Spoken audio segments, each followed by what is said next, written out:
তবে মুমিন যারা হয় তারা এত উইক নয়, দুর্বল নয়। এখন বৃষ্টির মতো মাঝে মধ্যে ফোঁটা ফোঁটা পড়ছে, কুয়াশা পড়ছে।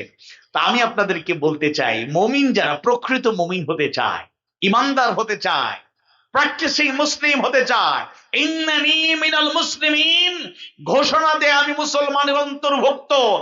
এই কুয়াশার বৃষ্টি নয়, আকাশের পানি বৃষ্টি নয়, ইমানদারদের ইমান, মুমিন